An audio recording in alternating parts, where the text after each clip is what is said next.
Welcome back, kindergartners. What we're going to be doing here is getting all our supplies together, and we're going to start by having our piece of paper in front of us. I like a wide brush, water.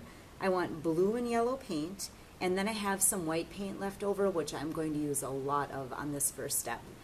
We're thinking about Claude Monet's painting of the bridge, his beautiful Japanese bridge, and his gorgeous gardens. So these are all trees in the background. This is his huge bridge. Here's his lily pond with all of his lily pads and flowers, and these are all flowers on the side. In this picture, there is no sky, but because I'm not copying his painting, I'm just trying to use his ideas as a source of like being excited or springtime coming and thinking about wanting to be walking in a garden. I'm going to put a sky in because I want a sky in my painting, even though he didn't want one in his. So what I'm going to do is start with the thing that's furthest away. Usually when I show someone an artwork like this, whether they're an adult or a student, they think, I want to paint the bridge first. I want to paint the flowers first. But if you start by painting the bridge first, you have to paint all on the inside of these and all around, and it's just becomes such a problem. So usually what we like to do is start with a background first, farthest away, and then build the stuff on top of it and on top of that. So the thing farthest away when I look outside in a garden is going to be sky. Then so I'm imagining this right now. My sky would be up on top of my paper. Then I would have the trees that I see in his artwork.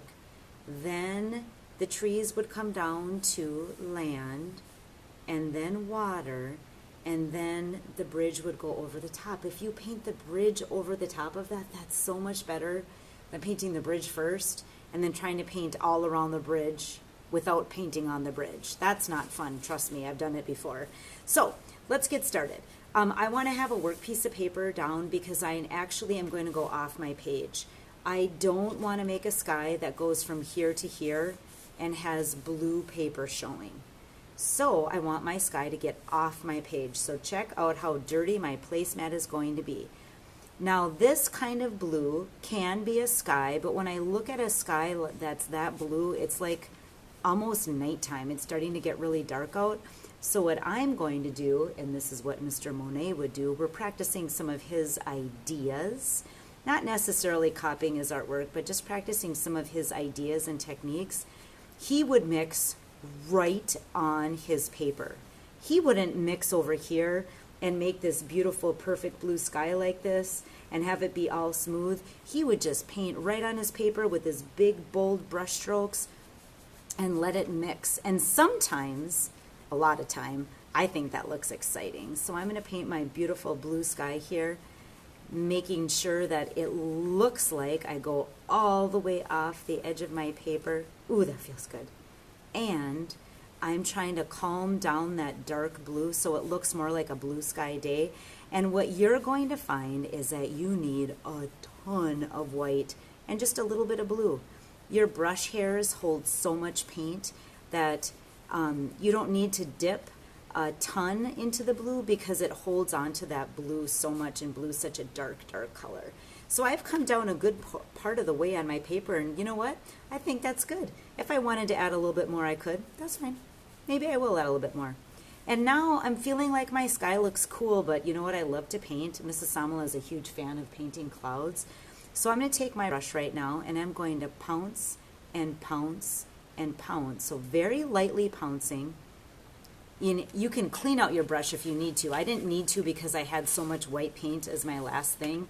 I rinse it out, and then don't ever grab a wet brush and stick it back into your paint unless it's watercolor, which we're not working with today. We're working with tempera paint or acrylic paint. Give your hairs a good squeeze. That gets out all the water, and then our paint stays nice and thick and fresh. Ooh, look at how thick and fresh that is. So I can pounce, pounce, pounce some other clouds. Clouds come in different shapes and sizes. Have fun with different shapes and sizes for sure. It's awesome. Yes, mix it up.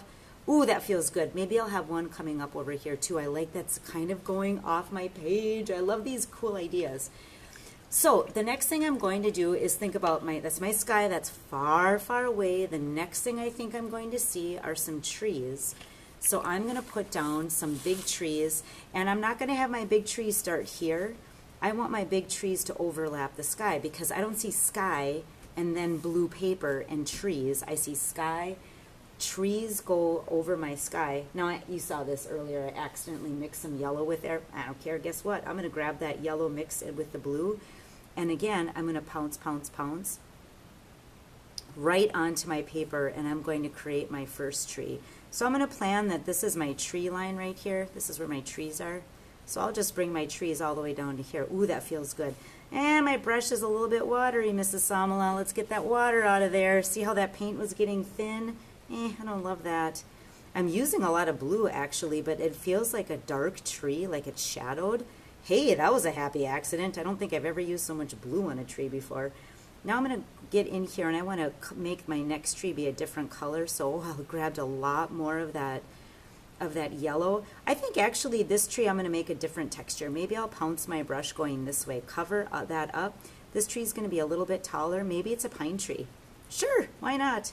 I'll make it a pine tree. I'll go pointier on the top and then come down tier to my ground. Oh, I like that. Two different trees. The next one, maybe I'll make more of like, maybe I'll make more of a bushy tree. But I want this one to be more yellow. Yep. Make sure to cover up that blue paper so you're not having anything showing, you know, over any blue paper showing through. Cover that blue paper up. Ooh, that's feeling good. I'm loving it.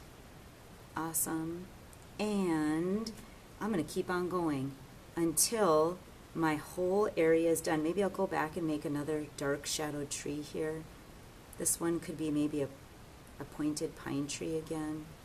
You know, trees don't grow all the same height. So of course, we want to make them different heights on here, right? Yeah, let's go for that.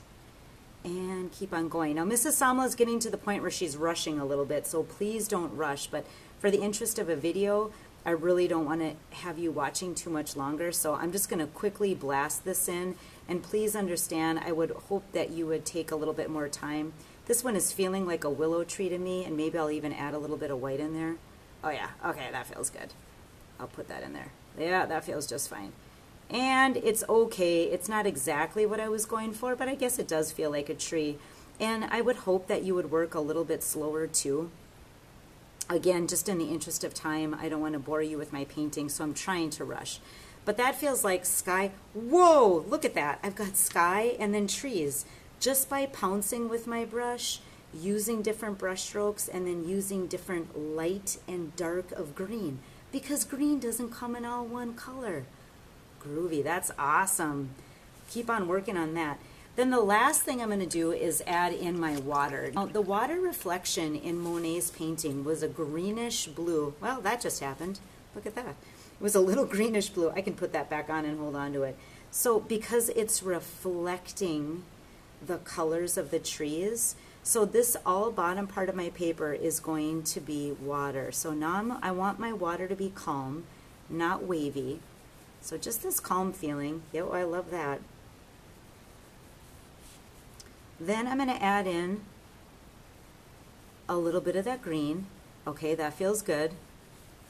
And if I want to switch it over to a blue, I can, but I want to have that feeling of calm water and these trees being reflected in the front. So if my blues and greens mix together a little bit, it's okay because they're reflecting the blues and the greens I see up on top. Again, remember, Mrs. Samla is going as fast as I can to make this video happen and to not bore you, so I'm just trying to go as fast as I can. I'm going to start adding some of this light color because I want it to look like now it's the sky reflecting. Oh yeah! So that feels good. I like that feeling. Sometimes your paper is going to curl up a little bit as it gets really, really wet, especially because I've worked so fast. My paper hasn't had a lot of time to dry. There we go. I'm feeling it. Yep, I think I'm done. Sky, trees, pond. Then let's take a break, and in the next video, we'll talk about some details that we can add to this later. Take your time, enjoy your painting.